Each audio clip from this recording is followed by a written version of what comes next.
Саламатсыңар балдар.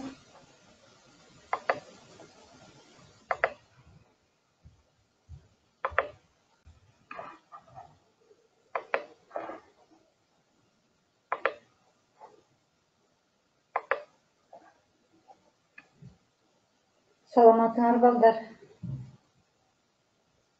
Манайыңар кандай? Сабакка даярсыңарбы?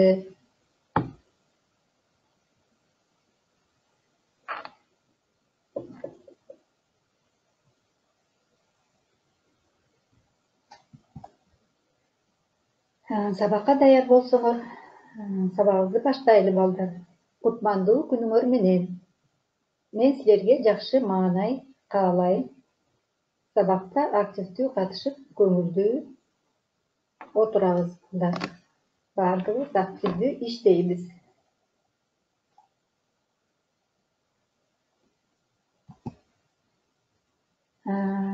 Алтын эрежелерди сактайбыз, балдар.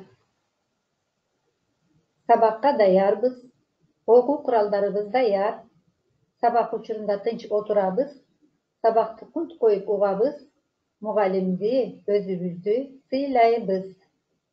Готовы к уроку, окуу куралдарыбыз даяр, учебные принадлежности готовы, да, ребята?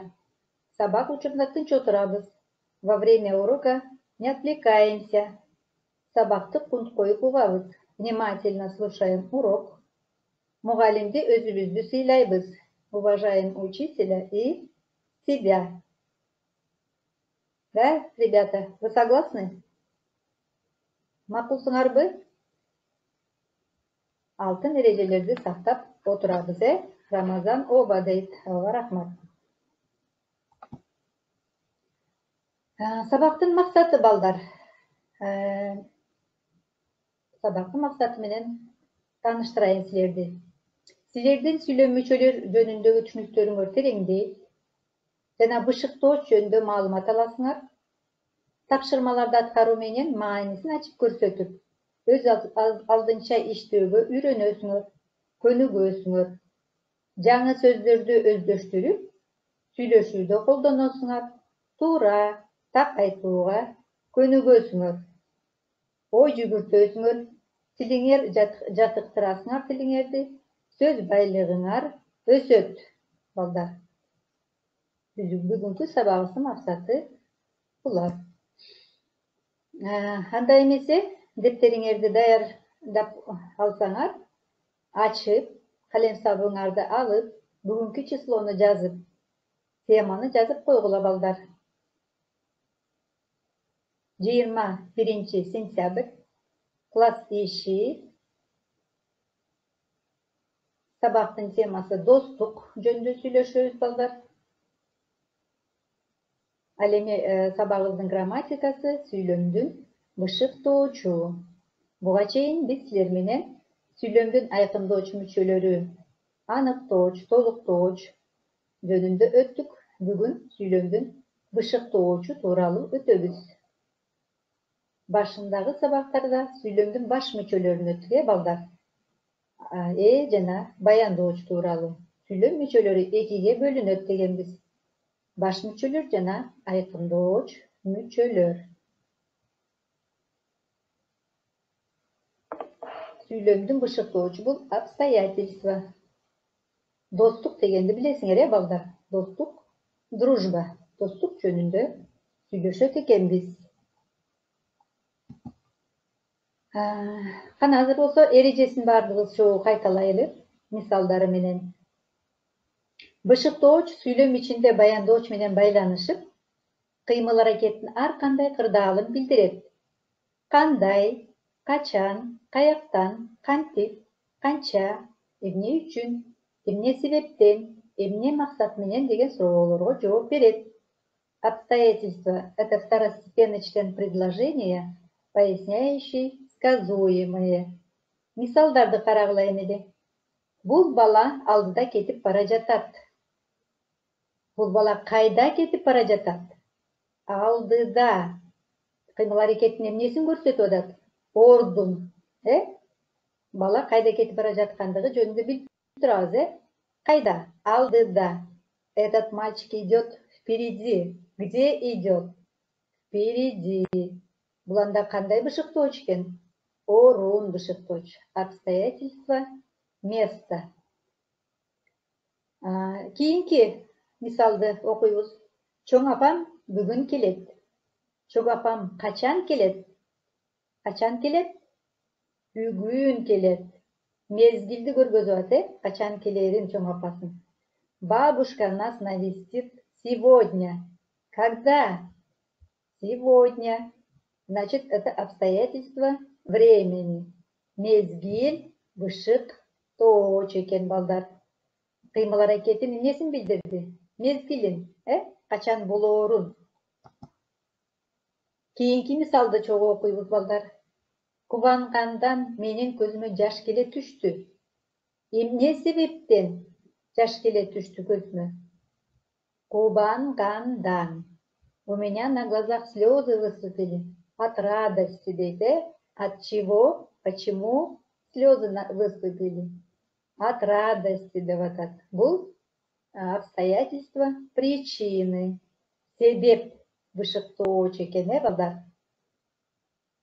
Кыймыл аракеттин себебин билдирип атат. Эмне себептен көзүнө жаш келгендиги жөнүндө айтылып атат, балдар. Курбум тапшырманы билүү үчүн келди. Эмне үчүн келди курбусу? Тапшырманы билүү үчүн. Подружка пришла узнать задание на завтра. Подружка пришла с какой целью? Узнать задание. Значит, бул эмне экен? Максат, бышык, точ, обстоятельства, цели. Кийинки мисалды окуп көрөлү балдар.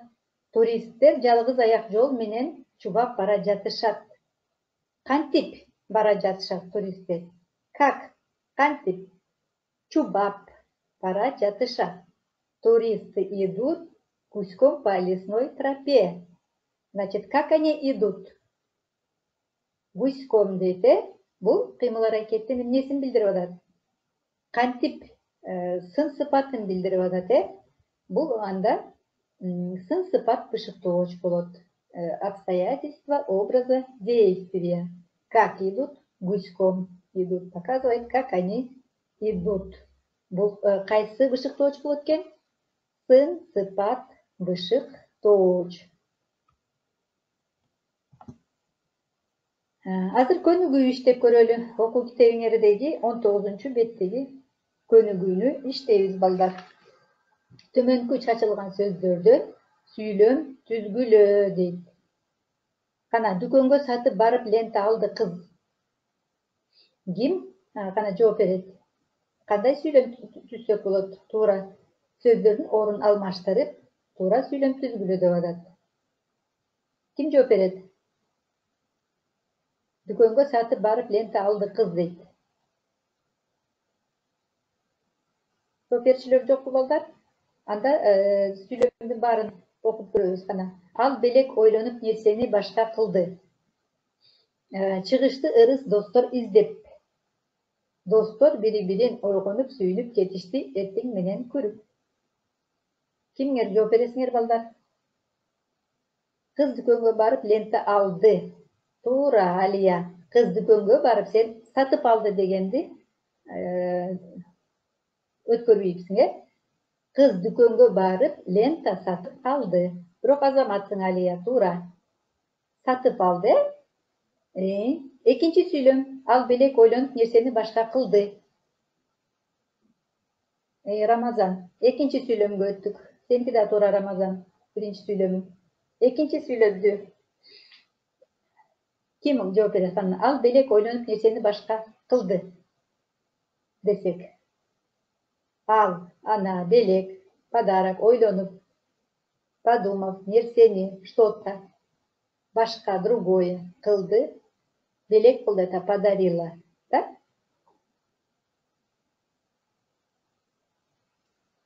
Чыгышты ырыс достор издеп. Достор бири-бирин ойгонуп сүйүнүп кетишти эртең менен көрүп дейт. кичине кыйналып атсаңар балдар, анда кийинки бетке карагыла. Туурасы эмне экен? Биринчи сүйлөм: достор ырыс издеп чыгышты. Экинчи сүйлөм: кыз дүкөнгө барып лента сатып алды. Үчүнчү сүйлөм: ал ойлонуп башка нерсени белек кылды. Төртүнчү: достор эртең менен ойгонуп, бири-бирин көрүп, сүйүнүп кетишти. Мына сүйлөмдөрдүн туурасы төмөнкүлөр. Бул жерде өзүнчө бөлүнгөн сөздөрдү карагыла эми. Булар мына сүйлөмдүн бышыктоочу. Издеп чыгышты. Кантип чыгышты? Кантип деген суроого жооп берип атат, сын сыпат бышыктоочу. Кантип чыгышты? Издеп. Барып сатып алды дейт. Кантип? Барып. Бул дагы сүйлөмдүн бышыктоочу. Ал ойлонуп башка нерсени белек кылды. Кантип? Ойлонуп, анан кайра башка нерсени белек кылды дейт. Бул да кантип деген суроого жооп берип турат. Сүйлөмдүн бышыктоочу. Достор эртең менен ойгонуп, бири-бирин көрүп, сүйүнүп кетишти. Кантип сүйүнүп кетишти? Бири-бирин эмне? Көрүп. Балдар, угуп атасыңарбы? Азыр биз силер менен, ооба Темирхан. Жакшы. Биз силер менен текст менен иштейбиз. Биринчи, алдын ала биз сөздүк иши менен, жаңы сөздөр менен таанышып алалы. Жакын курбу деген эмне экен? Близкая подруга. Туулган күн, день рождения. Топтом, набор, белек, подарок, бир куюм чай, чашка чая, кесим, кусок, байкуш, бедный. Азыр бул сөздөрдү колдонуп биз силер менен текст менен иштеп, текстти эмне кылабыз? Которобуз, балдар. Жакын курбу деген эмне экен? Близкая подруга. Туулган күн, день рождения. Топтом, набор, белек, подарок, бир куюм чай, чашка чая, кесим, кусок, байкуш, бедный. Бул сөздүк иши китебиңерде бар. Сөздүк дептериңерге жазып коесуңар. Жазып коюуну унутпагыла, балдар. Мына эми текст менен иштейбиз. Сүрөттөгү кыз эмне кылып жатат деп ойлойсуңар? Ой бөлүшкүлө дейт, балдар. Сүрөттө кызды көрүп турасыңар, Ал эмне кылып жатат деп ойлойсуңар? Айтып көргүлөчү. Кызды көргөндө силерге кандай ой келди? Эмне кылып жатат?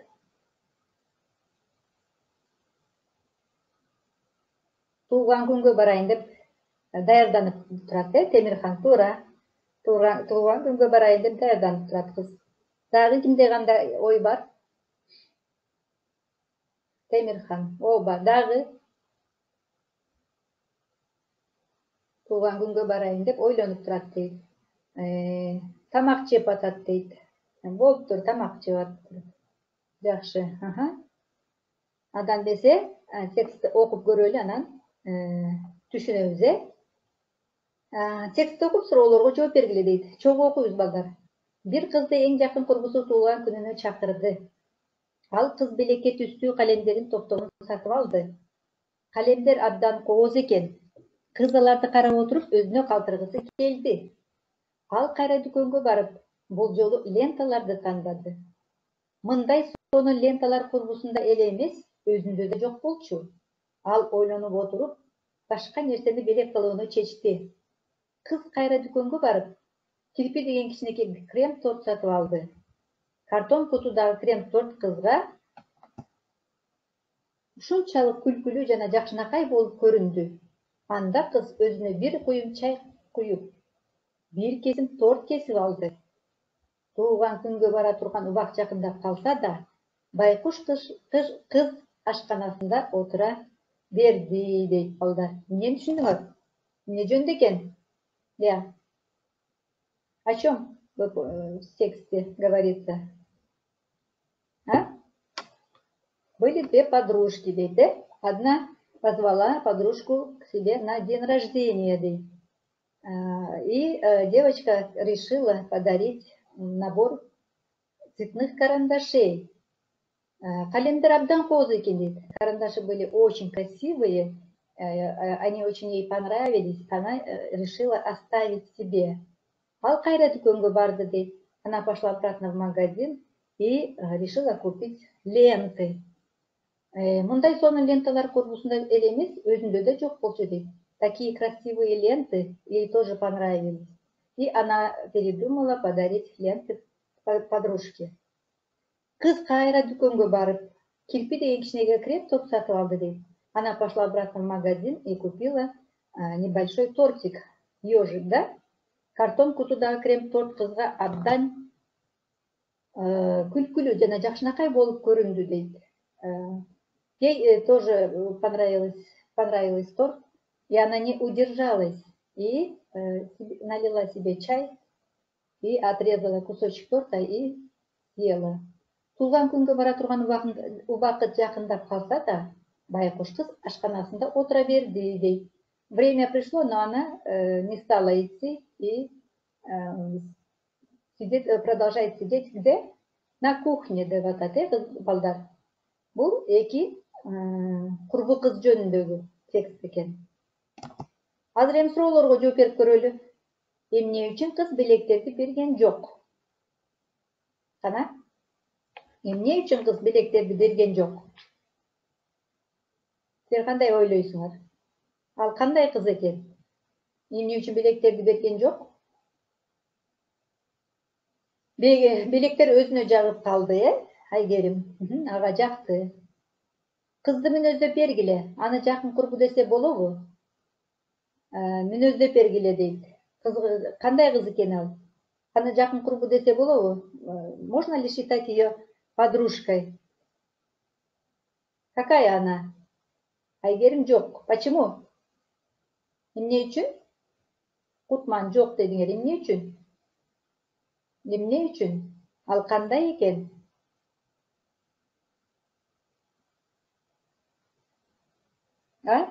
Балдар? Анткени ал ач көзүрөөк экен, баары эле өзүнө жагып калып, өзүнө алып калып, эмне кылды? Курбусуна белек берген жок. Силер ушул кызга окшош кыздарды билесиңерби дейт? Силер ушуга окшогон кыздарды билесиңерби? Ооба, дейт Даниэль. Болуптур. Эмне үчүн автор кызды атынан атабай бир кыз деп жазган? Как вы думаете, почему не называет автор имя девочки, а назвала одна девочка, просто девочка? Как вы думаете? Эмне үчүн бир кыз деп жазган дейт? Автор аты жок. Ошо автор ат берсе да болмок да, Кутман, А эмне үчүн бергиси келген жок? Ал кандай кыз экен? Даниэль туура эмес. Лень деген кандай?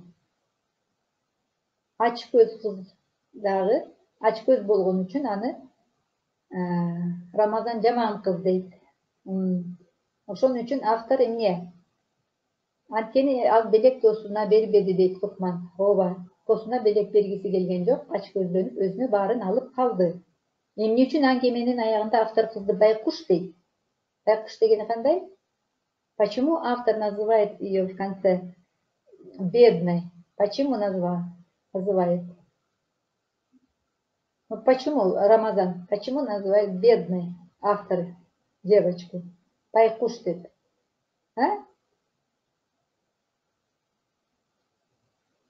Байкуш, анткени ал ач көздөнүп баардыгын өзүнө алып калып, анан курбусуна эчтеке бергиси келбеген үчүн аны байкуш деп автор сүрөттөп атат, байкуш кыз деп. Анткени ал кандай кыз экен? Начар кыз экен, Анда 35-көнүгүнү көңүл бургула, бир же эки досуңа, курбуңа мүнөздөбү бер, төмөнкү үлгүнү пайдалан дейт. Бат-баттан жазып берели, жазалы балдар. Менин досумдун, курбумдун аты. Дептериңерге жазгыла. Силердин курбуңар, досуңар болсо, аты ким? Ал кайда жашайт? Окуп жатат. Менин досумдун, курбумдун аты ким? Ал кайда жашайт, кайда окуп жатат? Анын сырткы келбети, внешность, опишите. Менин досумдун мүнөзү, характер кандай? Мүнөзү кандай? Какой у него или у нее характер, да? Досуңардын. Ал менин чыныгы досум. Он мой настоящий друг или подружка. Анткени, потому что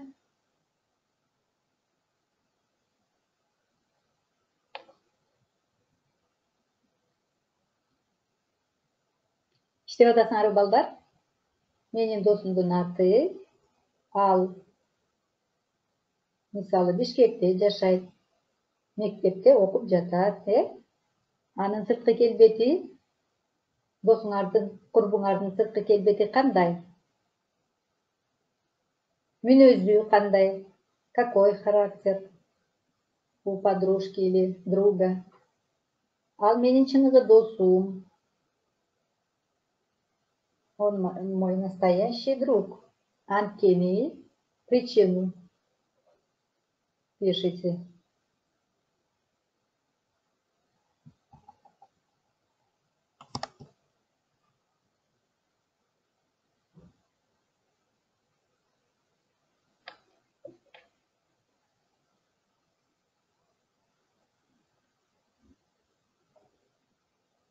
Жетишпей калсаңар, балдар, китебиңерден карап жазып мага дептерге жазып жибересиңер,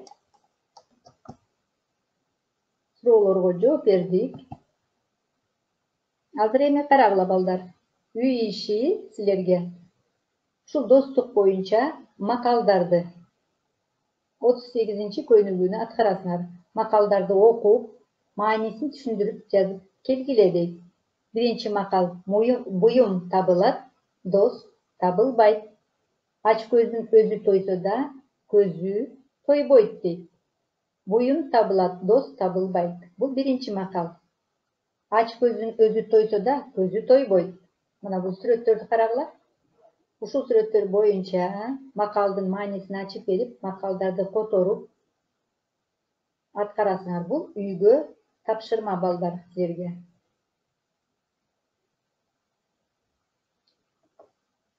Жазып алгыла.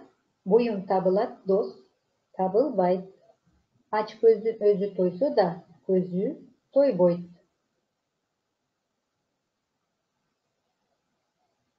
Анакей биякта достук жөнүндө, биякта экинчи сүрөттө ач көздүк жөнүндө экен. Бул сүрөттөрдү карап, макалдардын маанисин түшүнүп, макалдардын маанисин өзүңөр жазып, эмнени түшүнөсүңөр бул макалдардан. Которуп, макалдарды которуп, маанисин түшүндүрүп жазып, мага жибересиңер балдар. Үй тапшырмасы түшүнүктүүбү? Балдар, бүгүнкү сабакта эмне жөнүндө сүйлөштүк? Эмнени билдик? Эмне жөнүндө сүйлөштүк биз силер менен? Темирхан.